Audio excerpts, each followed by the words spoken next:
तो साहब किसी तारुफ के मोहताज नहीं है, JUI के सीनियर रहनुमा हमारे साथ मौजूद हैं और शिरजा मनसब साहिबा ने भी मुझे ज्वाइन कर लिया है, नून लीग की रहनुमा है। स्टार्टिंग फ्रॉम यू राशिद साहब, अस्सलाम वालेकुम सर, खैरियत से हैं, कैसे हैं? जी वालेकुम अस्सलाम वरहमतुल्लाह। मैं बिल्कुल ठीक हूँ, आप कैसे हैं? अल्लाह का करम है सर, अल्लाह का एहसान है, लेकिन थोड़ा परेशान हुई है जो मुकद्दस ऐवान के मोअज़्ज़ज़ अराकीन के जो आपस में मामला चल रहा है, ये तो हमारी फलाह बहबूद के लिए होता है मामला सर, तो परेशानी तो बनती है। आपने खतरनाक मौजू पर एक मासूम मौलवी को ले लिया है, मुझे बताएं कि मैं कहाँ जाऊँ। अरे सर, अब मामला पाकिस्तान की सियासत का कुछ ऐसा है कि आप जब हुकूमत में होते हैं और ऑब्वियसली पुलिस आपके अंडर काम कर रही होती है, आप ही के हुक्म पर पुलिस बहुत सारे एक्शंस ले रही होती है, तो उसको डिफेंड किया जा रहा होता है। मुझे तो पाकिस्तान तहरीक-ए-इंसाफ का वो दौरा याद आ गया जब पार्लियामेंट हाउस के अंदर जाके गिरफ्तारियां की गई थी और उस वक्त मुस्लिम लीग नून एहतजाज कर रही थी, कह रही थी कि जनाब ये तो तारीख में पहली बार हुआ है, ऐसा तो हुआ ही नहीं कभी कि पार्लियामेंट के इस तकद्दुस को पामाल किया गया हो, लेकिन आज तो डिफेंड किया जा रहा है, आज तो तनाजुर बताया जा रहा है। सुमरो साहब क्या कहेंगे सर? भाईजान, मैं तो सिर्फ इतनी सी बात अर्ज करूंगा कि बड़ी बड़ी पार्टियों की दावा करने वाली मजलिस आमला या अराकीन पार्लियामान को इस हवाले से मौलाना फजलुर रहमान साहब की शागिर्दी में आना होगा। हमने देखा है कि किसी बड़ी जमात का कोई लीडर शहीद होता है तो पूरे मुल्क में आग लग जाती है। कभी तारीख को उठाकर देखते हैं तो सुप्रीम कोर्ट गालिबन शायद डिस्कनेक्ट हुआ है, प्लीज दोबारा कनेक्ट कीजिए। शिरजा साहिबा, अस्सलाम वालेकुम, कैसी हैं आप, खैरियत से हैं? जी वालेकुम सलाम, थैंक यू। शिरजा साहिबा मुझे बताइएगा, देखें गलत को गलत से जस्टिफाई नहीं किया जा सकता। अगर पार्लियामेंट के अंदर से मौजूद अराकीन को हिरासत में लेना कल अगर जस्टिफाइड है, जैसा कि जस्टिफिकेशन उसकी पेश की जा रही है कि उसको जलसे से लिंक किया जा रहा है, तो फिर पहले जो हुआ था आप लोगों के खिलाफ पाकिस्तान तहरीक-ए-इंसाफ के दौरे हुकूमत में, तो फिर अयाज सादिक आके कहते थे कि मैं इस पार्लियामेंट का हिस्सा हूं, ये तमाम चीजें हो गई, मुझे बड़ा अफसोस हुआ। एक स्टांस होना चाहिए ना? देखिए, इसको जस्टिफाई नहीं किया गया बल्कि एक तनाजुर बताया गया और उसके बैकग्राउंड बताई गई। ये किसी पार्टी ने भी उसको जस्टिफाई नहीं किया और तमाम लोगों ने ये कहा कि ऐसा नहीं होना चाहिए था। पार्लियामान का एक तकद्दुस है, हाउस की एक सैंक्टिटी है जिसको बरकरार रखना चाहिए।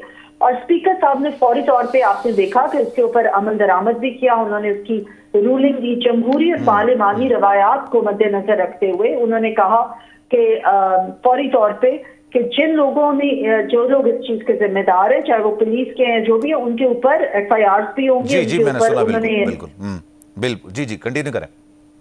तो उन्होंने CCTV कैमरास भी मंगवाए ताकि पूरी चीज का उनको पता चल सके और तमाम जमातों के लीडरान को उन्होंने बुला के उनके साथ मुज़ाकरात किए और उन्होंने प्रोडक्शन ऑर्डर्स भी फौरी तौर पे जारी कर दी। ठीक है, लेकिन जहां तक ये बात है कि उसका इस बात का तनाजुर क्या है और इस जमात की हिस्ट्री क्या है, देखिए वो तो एक हकीकत है, उससे तो कोई मुंह नहीं फेरा जा सकता। मैं करूंगा उस पर डिटेल में बात करूंगा। मैं शिरजा साहिबा, मैं इस पर जरा डिटेल में बात करूंगा क्योंकि मुझे जलसे भी बात करनी है, लबो लहजे बात करनी है। मैंने अपना इब्तिदाइया इंट्रोडक्शन पूरा इसी पे रखा, लेकिन मैं ये जानना चाहूंगा, अयाज सादिक साहब की गुफ्तगू आपने कोर्ट की, वो स्पीकर हैं नेशनल असेंबली के, वो स्पीकर हैं हुकूमत के भी, हुकूमती नुमाइंदगान के भी यानी कायदे ऐवान के भी और कायदे हिस्ब इख्तलाफ के भी स्पीकर हैं। आपने ख्वाजा आसिफ साहब की तकरीर सुनी? जी, उन्होंने तो इस बात को जस्टिफाई किया है कि इसका तनाजुर वो जलसा है, तो क्या गलत को गलत से जस्टिफाई किया जा सकता है? देखिए, ख्वाजा आसिफ साहब ने जो उसका एक बैकग्राउंड या कॉन्टेक्स्ट बताया, इन्होंने जिस वक्त एक कानून बन चुका था और कानून के मुताबिक जब इन्होंने नहीं किया तो गिरफ्तारियां तो होनी थी।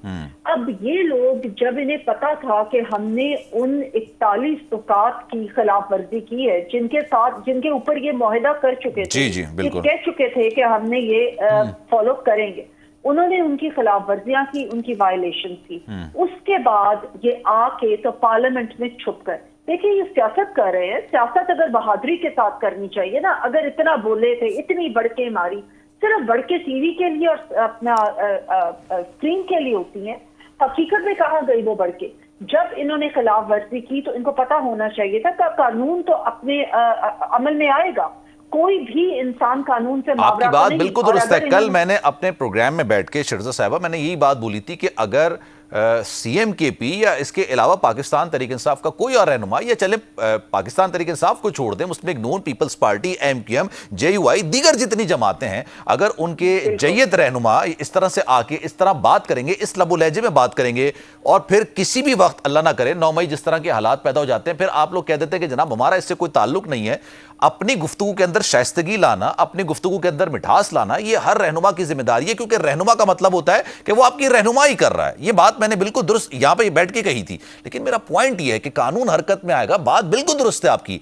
पार्लियामेंट के अंदर से गिरफ्तार करना, आप इसको जस्टिफाई करेंगी या नहीं?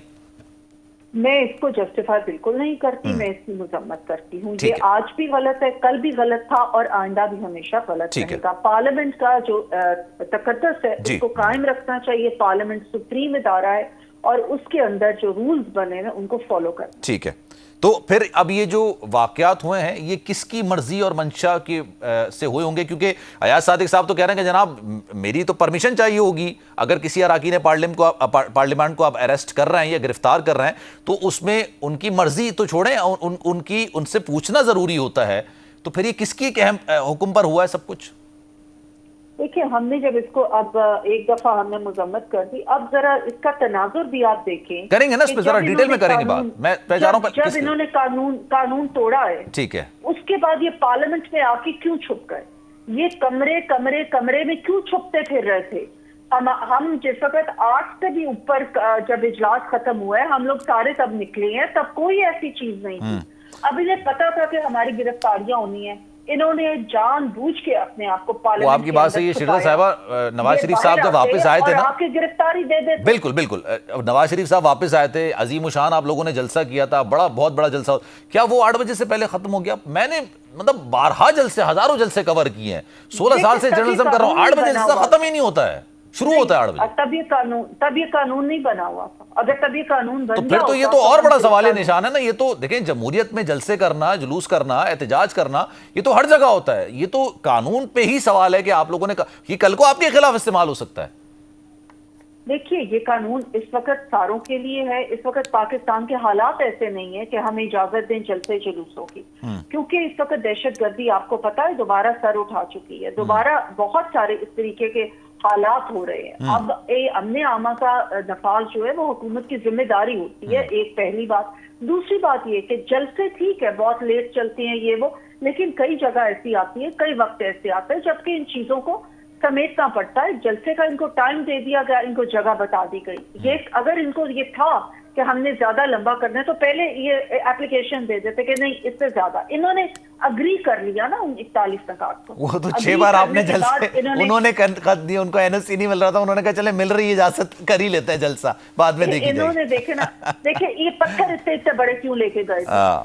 पत्थर से इतने बड़े, एक एसएसपी शदीद जख्मी हुआ है, पुलिस के ऊपर इन्होंने पथराव किया, वो क्यों किया? जब इन्होंने एक पुरअमन जलसा करना था तो ये क्यों इतने बड़े पत्थर? बिल्कुल, मैं एक ब्रेक ले लेता हूं, फिर राशिद साहब भी मुझे दोबारा ज्वाइन कर रहे हैं। एक छोटा सा ब्रेक है, कमर्शियल ब्रेक, वापस आते हैं, फिर उस लबो लहजे का जिक्र करेंगे, उस अंदाज़े गुफ्तगू का जिक्र करेंगे जिसको कम से कम मैं तो कहता हूं कि जनाब ये नहीं होना चाहिए। आप तनकीद करें, हम यहां पर बैठ के मुख्तलिफ पॉलिटिशियन से बड़े सख्त किस्म के सवालात करते हैं, लेकिन तहजीब के दायरे के अंदर, बदतमीजी में नहीं। तो एक ब्रेक लेते हैं, कहीं जाइएगा।